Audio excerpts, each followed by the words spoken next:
Okay, Scott and Rebecca, thank you for sharing IDOE's reflections and strategies to support a strong teacher pipeline. Now we're going to share some highlights from the Michigan Department of Education and the Indiana Teacher Preparation Programs at Purdue University and Indiana University Kokomo. I'm going to turn it over to Dr. Levan.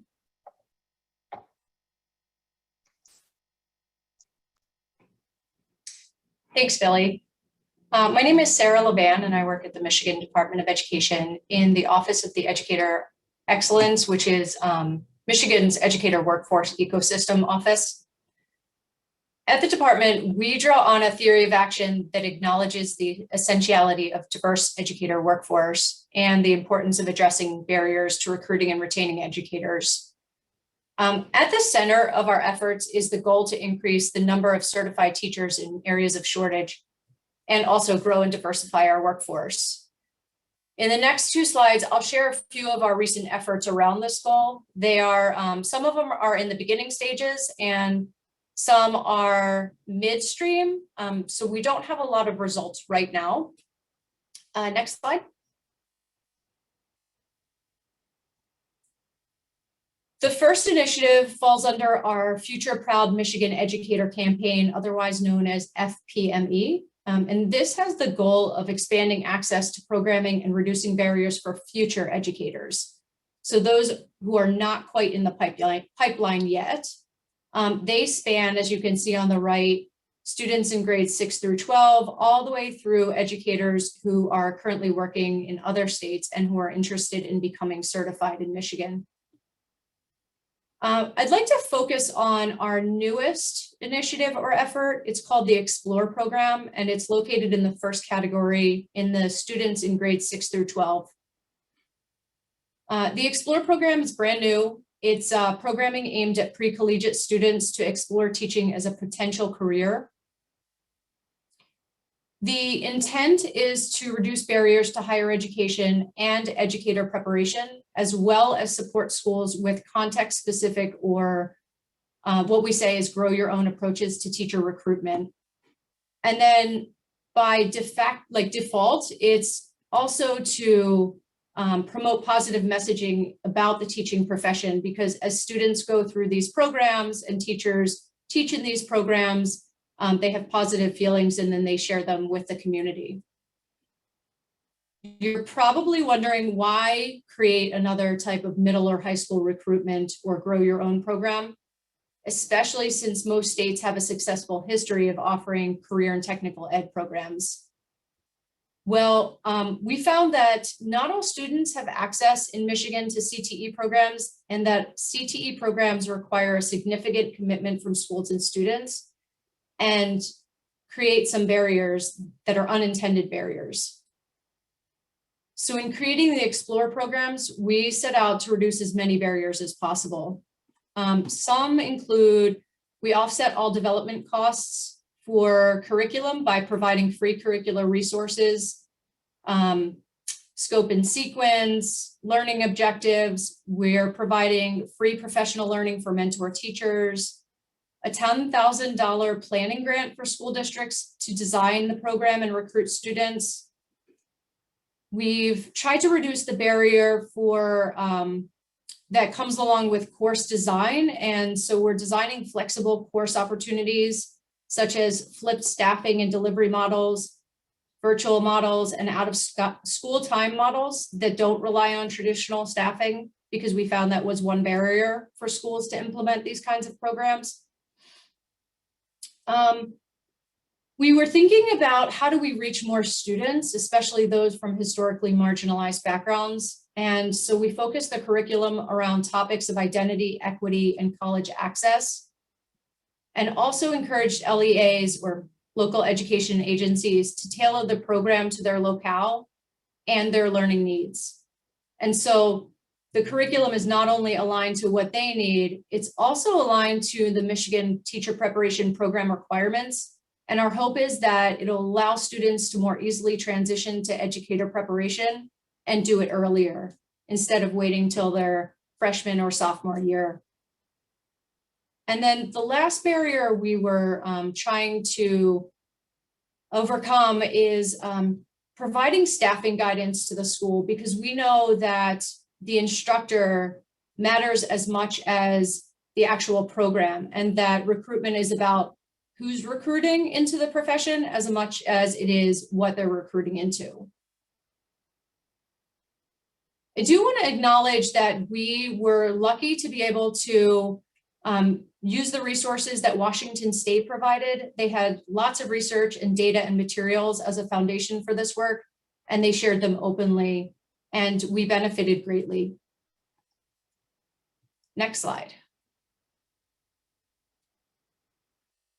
The next three efforts lie within our workforce diversity, recruitment, and retention efforts. These are all at the beginning stages as well. They have the goal of engaging and valuing professional expertise, cultural assets, and perspectives of diverse educators. The first one is a diverse educator workforce advisory group. This advisory group is going to help the department examine and make recommendations about policies, procedures, and processes to reduce barriers to recruitment and retention of diverse educators, especially those in those most underrepresented in the classroom. The group is supported by a handful of national partners, Robert Simmons from American University, Sharif El-Mekki from the Center for Black Educator Development. And as I said, they're just starting. This week, they're meeting for the second time, and they'll divide into topic-specific work groups. Some of those work groups will be around mentoring policies for educators of color and recruitment strategies at the state level for educators of color. The second effort is to establish and professionally develop a cohort of ambassadors to help us recruit into the profession. The idea behind this one is that individuals come from a wide variety of communities, and they are best positioned to go and recruit and help positively promote others into the profession. And so our hope with this one is to provide professional development and growth opportunities for individuals so they can then advocate for and recruit into the profession. And the last one is to establish professional communities of practice for educators of color and from historically marginalized backgrounds. And this one's important because we know we can recruit and recruit and recruit, but if people are leaving because they don't feel connected, then that's a problem. They're going to continue to leave. And so the goal of this effort is to provide resources and supports for schools and districts to then in turn support diverse educators' sense of belonging and inclusion. And again, this one's in the beginning stages. We are starting with a planning grant to school districts to help us develop these resources and pilot the supports. And I'd like to now turn this over to Kathy Obenchain, who's Associate Dean and Professor at Purdue. Thank you, Sarah. I appreciate that. And thank you to REL Midwest for inviting me to participate in this webinar. So Purdue College of Education has been and is currently undergoing a major transformation of our undergraduate teacher education program and looking at all of our individual licensure programs. But this morning or this afternoon, I want to focus very specifically on one element of that, and that is our work and partnership in Grow Your Own initiatives.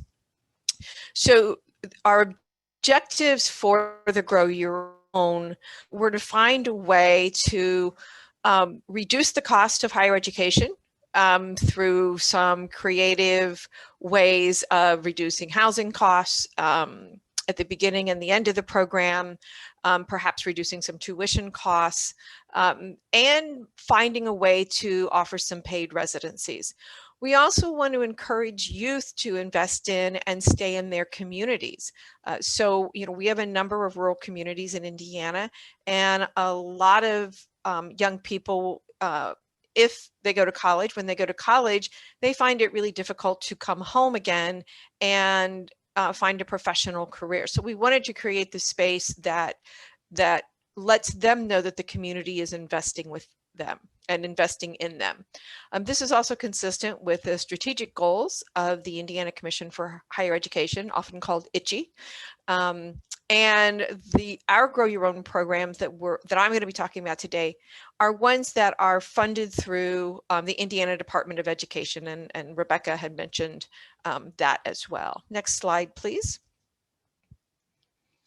So these are our partners for our particular Grow Your Own program. And I want to say definitely thank you to the Indiana Department of Education, who approached us at Purdue University about our interest in, they knew that we were going through a curricular transformation and approached us to see if what we were doing already might fit with their goals. And so we're calling ours a one-to-one partnership. So we have so Purdue and the IDOE are two main partners. Then we have two school districts that we're working with. And these school districts are relatively indicative of Indiana. Whitley County is a small rural school district in the northeast corner of the state. And Lawrence Township is is a more urban school district right outside of Indianapolis. So we are very specifically trying to reach out to school districts that have a challenge in staffing, whether it's high need areas like ELL, special education, and the STEM areas, but in general that are hard to recruit teachers to and then to keep teachers embedded in their communities. This is also an opportunity to diversify the teacher workforce. Lawrence Township has a larger population of students of color than Whitley County, but Whitley County as a rural school district has some elements of diversity too, one being that it is rural, and that's a very different mindset. Next slide, please. So the one-to-one structure, so if you think of a four-year college degree, the one-to-one adds up to 4 years, 1 + 2 + 1. So that's the way to think about this particular Grow Your Own project that we're working on. So year one doesn't actually, it's year one of college. So it may not actually be all done in the senior year of high school. But while still in high school, likely over the junior and senior year, students who are in the one-to-one program will earn about 1 year's worth of credits they would need towards their teacher licensure program. Right now, we're just focused on elementary and special education. Provided, depending upon how this pilot goes, we would like to expand. It just becomes a little more complex. But again, special education is definitely a shortage area.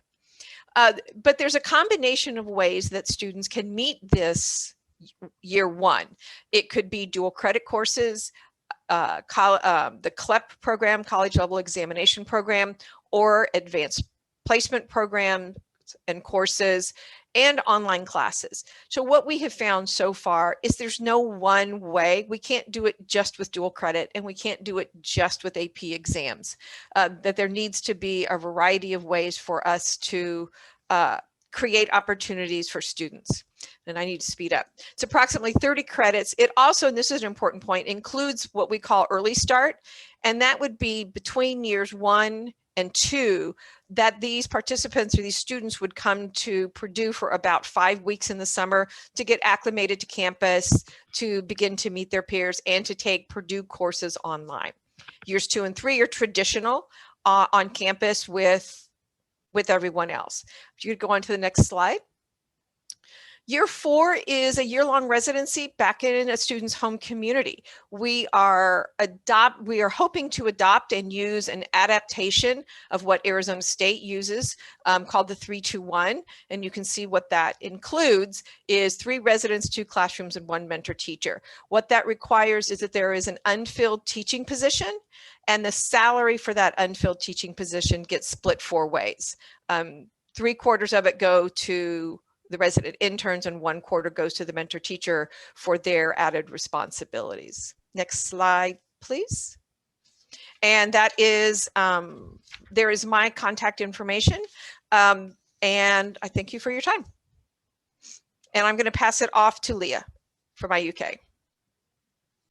All right, thank you, Kathy, and good afternoon. I'm Leah Nellis. I serve as the Dean of the School of Education at IU Kokomo, and I'd like to thank the REL Midwest team for inviting me to be part of this very important webinar. We'll go ahead and go to the next slide. Just to set a little bit of context, I want to share some information about IU Kokomo. So we are one of 5 regional campuses of the Indiana University. We serve a 12-county area in north central Indiana. Enrolling approximately 3,300 students, our campus mission is focused on student success and the economic and cultural vitality of our particular region. One hallmark of an IU Kokomo education in general is experiential learning made possible through deep partnerships with campus and community members. In the School of Education, this is most clearly visible through our Center for Educational Partnership, or what we call the CEP, which is a formal network of 35 member school districts in our region that work alongside the School of Education faculty and staff to prepare educators and education professionals for our schools and our communities. These districts serve in an advisory role for the School of Education. They host our field placements, which begin with early clinicals during the freshman year and continue all the way up through student teaching, including a funded teacher residency program that we've heard both Scott and Rebecca refer to. These school districts also serve as partners for us in various grants and project initiatives, one of which I'm really going to focus on today as I talk about one of our Grow Your Own programs. So we serve primarily rural communities. So our recruitment efforts have centered on Grow Your Own initiatives, as well as interdisciplinary and collaborative opportunities to focus on the particular shortage areas in our communities and in our districts. Given that particular focus, then we've collaborated with districts to identify their focus. And the one I'm going to share with you today is a high school Grow Your Own program. We also have other Grow Your Own initiatives that focus on alternative pathways. And I apologize. We also have other Grow Your Own pathways that are alternative in nature, but we're going to go ahead and skip to the next slide. And I'll share a little bit about our high school Grow Your Own program. So it was initially supported through internal grant funding, and the program was co-developed with 4 of our school district partners: IU Kokomo administrators, School of Education leadership, faculty, and students, as well as school district personnel, including superintendents, curriculum directors, high school administrators, teachers, and counselors, all came together to co-create this program. That group co-created the overall structure, the requirements, and even the title, which you can see as Tomorrow's Teachers Growing Our Own.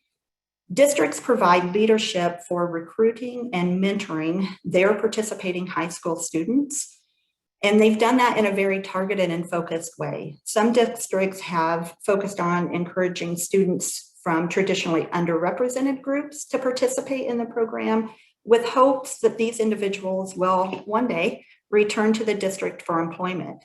So part of this was about encouraging underrepresented groups into the teaching profession, but it was also through a realization that many of their potential educators were sitting in the seats of their high school classrooms, and they really wanted to encourage and support students into the teaching pipeline so that they could stay in those communities, as opposed to trying to recruit individuals once they had graduated with an education degree into their communities, where they likely would not stay for any particular length of time.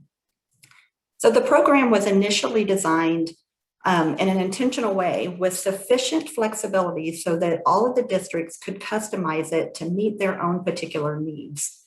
So the 4 original school districts, one is a very small rural with enrollment just shy of 700.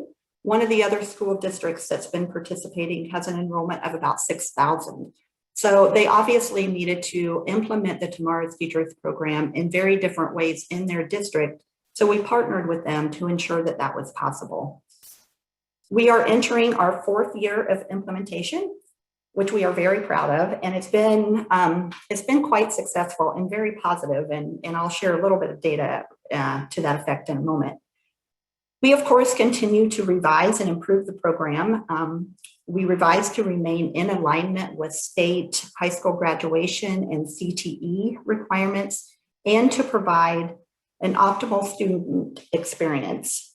We are collecting data on teacher self-efficacy across the program and into students' enrollment at IU Kokomo, because we know teacher self-efficacy supports long-term retention both in an education program and post-graduation in employment. We are, of course, also monitoring enrollment in our programs, and we continue to expand the Tomorrow's Teachers program, and we are planning for the 2021-22 academic year. We will be implementing in 6 school districts. We are also working with each participating school district to develop district-specific programs of studies to show how their students can start with the Tomorrow's Teachers program, and with strategic selection of other dual credit and AP course selection, can then use that to matriculate onto IU Kokomo to complete their program in their degree in a very time-efficient and cost-effective manner. So we'll go ahead and go to the next slide. And I'll share just a little bit about the program. It is designed for high school juniors and seniors who are interested in the education profession.